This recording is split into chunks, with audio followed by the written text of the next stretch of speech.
வணக்கம். ஜோதிடத்தில் இந்த 2ஆம் இடம் வாக்குஸ்தானம். அது ஏங்க சார் வாக்குஸ்தானம்? அதாவது வாக்குண்டாம் நல்ல மனமுண்டாம் தான் விநாயகர் ஸ்துதியே இருக்குது. அப்போது நல்ல வாக்கு உடையவர்கள் நல்ல வாழ்க்கையில் முன்னேறுவார்கள். அதாவது வாக்கு சுத்தி உடையவர்கள். அதாவது நாம் இன்றைக்கி பிஸ்னஸே பண்ணுறோம் அப்படின்னா வாக்கு சுத்தம் இல்லை, வாக்கு கொடுத்தாருன்னா காப்பாற்ற மாட்டார், அப்படி தான் அதை தான் கேட்பாங்க எல்லாருமே. அப்போ நல்ல வாக்கு இருக்குன்னா வருவாய் ஆட்டோமேட்டிக்காக வரும். சில பேர் பாருங்கள் ஸ்மூத்தாக பேசிட்டு அப்படியே வருவாய் சம்பாதிச்சுட்டு இருப்பாங்க, எதுக்கும் டென்ஷன் ஆக மாட்டாங்க. அப்போ அங்கே 2ஆம் இடத்தில், லக்னத்துக்கு 2ஆம் இடத்தில் சுப கிரகங்கள் இருக்கும். சந்திரன், சுக்கிரன், குரு, புதன், சூரியன், அல்லது 2ஆம் அதிபதி அந்த மாதிரி சுப கிரகங்களோட சேர்க்கை.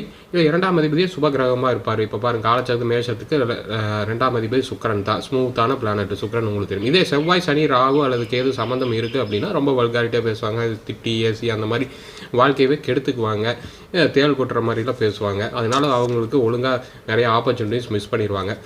கலைமகளை வாக்தேவியை வழிபடுங்க. நம்ம சேனல் சப்ஸ்கிரைப் பண்ணிப்பாங்க. நன்றி.